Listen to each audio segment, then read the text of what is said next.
आणि एक अद्ययावत असं उद्यान अंबरनाथकरांच्या भेटीसाठी कधी याचं लोकार्पण होणार?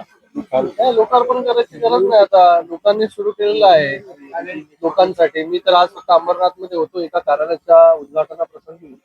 त्यामुळे अटल बिहारी वाजपेयी उद्यान याची पाहणी करण्यासाठी इथे मी आहे, नगराध्यक्ष मॅडम आहेत, उपनगराध्यक्ष आहेत, त्याचबरोबर कुणाल भोईर आहेत आणि त्याचबरोबर अपर्णा भोईर, या सगळ्यांचंच आमदार डॉक्टर बालाजी किनीकर आपले गटनेते असतील. या सगळ्यांनी आज ह्या अटल उद्यानाचं पाहणी केलेली आहे. एक चांगलं उद्यान शहराला मिळालं. याच्या अगोदर नेहरू उद्यान आपल्याला माहिती असेल की गेले अनेक वर्ष लोक प्रत्यक्षात होते. नेहरू उद्यान लोकांच्या सेवेमध्ये आहे, लोकांना मिळालं.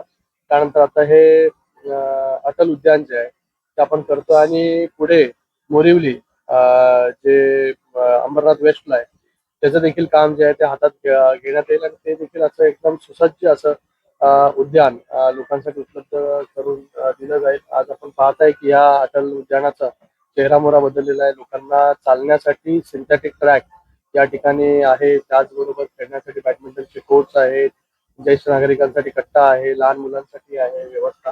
तर एक शहराला ते आजूबाजूला जे आहे सगळे मोठ्या मोठ्या सोसायट्याज आपल्याला पाहायला या ठिकाणी मिळतात.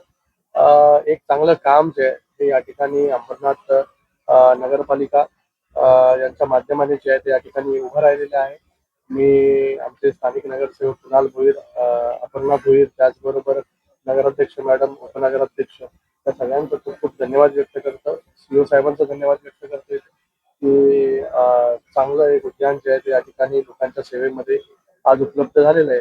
अंबरनाथमध्ये विविध विकास कामं जे आहेत ती सुरू आहेत. आपल्याला माहिती आहे अंबरनाथ मधील इंडोर आउटडोर स्पोर्ट्स स्टेडियम तिथे देखील मोठ्या गतीने जे आहे ते काम चालू आहे.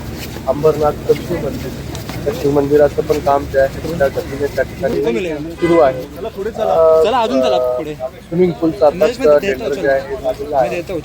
अनेक अशा वास्तू ज्या आहेत त्या अंबरनाथमध्ये उभे राहत आहेत. कॉन्क्रीटचे रस्ते असतील, आरोग्य असतील, ह्या सगळ्या गोष्टी ज्या आहेत या अंबरनाथकरांना येणाऱ्या काळामध्ये मिळतील. येणाऱ्या काळामध्ये जसं ठाण्यामध्ये क्लस्टर योजना आपण राबवतोय, कल्याण डोंबिवलीमध्ये राबवतोय, तशी अंबरनाथमध्ये देखील क्लस्टर योजना जी आहे ती येणाऱ्या काळामध्ये आपल्याला सगळ्यांना मिळून जी आहे ती राबवायची, जेणेकरून अंबरनाथमध्ये देखील गेले अनेक वर्ष जे आहे ते रिडेव्हलपमेंटचा प्रश्न असणारे इमारती जे आहेत त्या देखील रिडेव्हलप होतील. लोकांना त्यांचं हक्काचं लिगल जे आहे ते घर त्या ठिकाणी मिळेल. तर अंबरनाथमध्ये याच्या अगोदर देखील मोठ्या प्रमाणामध्ये निधी जो आहे तो माननीय मुख्यमंत्री महोदय, उपमुख्यमंत्री महोदय यांच्या मार्गदर्शनाखाली आणि नेतृत्वाखाली आलेला आहे. येणाऱ्या काळामध्ये देखील मोठा निधी जो आहे तो या ठिकाणी येईल. राहुल गांधींनी आज वादग्रस्त विधान केले पंतप्रधान आणि गृहमंत्र्यांबद्दल की गद्दार आहेत म्हणून. तुम्ही याला कसं प्रस्तुत करताय? राहुल गांधींना आणि सगळ्या ऑपोजिशनला जागा जी आहे या देशाच्या जनतेने जी आहे दाखवलेली आहे. आत्ताच झालेल्या निवडणुकीमध्ये वेस्ट बेंगाल असेल, तमिळनाडू असेल, या सगळीकडे जे आहे ते लोकांनी काय कौल दिला आणि पूर्ण देशामध्ये आज अशी परिस्थिती आहे की जे ऑपोजिशन पार्टीज होत्या त्या देखील जे आहे हे काँग्रेसला सोडून जात आहेत. या ठिकाणी काँग्रेसने जे आहे जे काही केलं तमिळनाडूमध्ये, त्याच्यावरून कोणी डीएमके बरोबर गद्दारी केली हे जे आहे राहुल गांधींनी सांगितलं पाहिजे. डीएमकेनी तर पार्लमेंटमध्ये जे आहे बसण्याची आसन व्यवस्था देखील जी आहे ही बदलली आहे. तर येणाऱ्या काळामध्ये जे आहे या भारतामध्ये जे आहे हे पार्लमेंटमध्ये जे आहे हे सगळे जे एकत्र होते इंडिया आघाडी, या इंडिया आघाडीमध्ये पण तूट झालेली आहे पूर्णपणे. एकटंच काँग्रेस जे आहे ऑपोजिशन मध्ये येणाऱ्या काळामध्ये राहणार आहे. बरं, मंत्रिमंडळाचा विस्तार येत्या काळामध्ये होईल आणि वाचाळवीर जे मंत्री आहेत त्यांना टच्चू दिला जाईल असं सांगितलं जातं. कोणी सांगितलं? सूत्रांची माहिती आहे. कुठले सूत्र सांगतंय नाव? महाविकास आघाडीचे नेते असतील, आमदार असतील, आपली भेट घेत आहेत. उपमुख्यमंत्री एकनाथ शिंदे यांची देखील भेट घेत आहेत. चांगलं आहे ना, कामं माहिती आहेत लोकांना की शिंदे साहेबांकडे आल्यानंतर कामं होतात करून. तर आणि कोण कुठल्या पक्षाचा आहे, विरोधातला आहे, हे कधीच जे आहे शिंदे साहेबांनी बघितलेलं नाहीये. मंत्रिमंडळाचा विस्तार होईल येत्या काळामध्ये कुठल्या राज्याच्या? मी त्याच्यावरती भाष्य करणारा पण नेता गेल्या नाहीये, काही छोटा दिवसात कार्यकर्ता आहे. गेल्या काही दिवसात सातत्यानं शिवसेना उद्धव ठाकरे गटाचे सरकार आपली आणि भेट देतात त्यामुळे ऑपरेशन टायगरच्या चर्चा राहील. अरे नाही रे बाबा, काय करणार?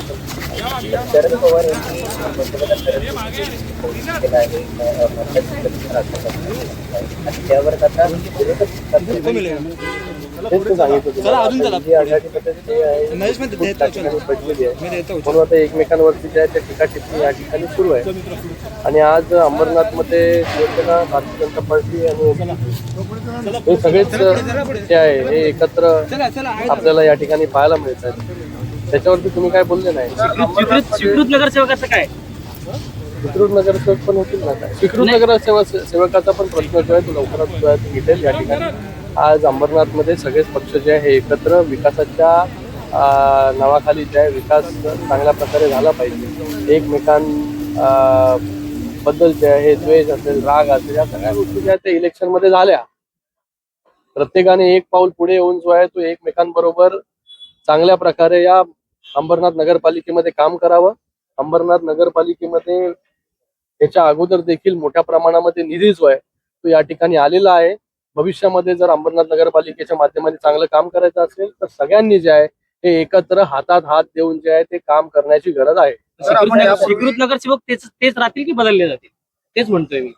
कारण का राष्ट्रवादीच्या काही नेत्यांनी आधीच एका स्वीकृत नगरसेवकाची घोषणा केली बॅनर लावून. अरे त्याच्यामध्ये ज्या काही गोष्टी टेक्निकल आहे, ज्या गोष्टी आता सुरू झालेल्या आहेत ना, गोष्टी चांगल्या, सगळ्या गोष्टी ज्या आहेत त्या चांगल्या योग्य चर्चेनुसार ज्या आहेत त्या सोडवल्या जातील. तर आपण म्हणायचे की अंबरनाथ मध्ये विरोधी पक्ष सुद्धा विकासाला नेहमीच मदत करत आलेले. आता विरोधी पक्ष उरलेला आहे. बेस्ट आहे ना मग एकदम. आता सगळेच जे आहेत ते सत्तेमध्ये आहेत. मग सगळेच लोक, आपली एक जबाबदारी आहे, आपल्याला लोकांनी निवडून दिलेलं आहे अंबरनाथच्या, ती जबाबदारी स्वीकारून जे आहे ते सगळे लोक एकत्र मिळून जे आहे ते काम करतील. काँग्रेसमधून तुम्ही लोक पत्रकार आहेत सांगायला सगळ्या गोष्टी. काँग्रेसमधून भाजपात विलीन झालेल्या पत्रकार हा? काँग्रेसमधून भाजपात विलीन झालेल्या नगरसेवकांना सभापती मिळतील? मला चुकीच्या माणसाला तू प्रश्न विचारतो, कुठे प्रवेश केला त्यांना विचार. शेवटी महायुती आहे ना सर. अरे बाबा, प्रत्येक पक्षाचा निर्णय वेगळा असतो. आम्ही आमच्या पक्षापुरता मर्यादित निर्णय घेऊ शकतो. ते जे आहे भारतीय जनता पार्टी त्यांचा पक्षापुरता मर्यादित राजीनामा दिलाय मग शेती करायची नाही. Okay, thank you. त्या पद्धतीने आर्थिक वाटा येणार आहे आणि पंतप्रधान नरेंद्र मोदी तुम्हाला वाचवला नाही. राहुल गांधींनी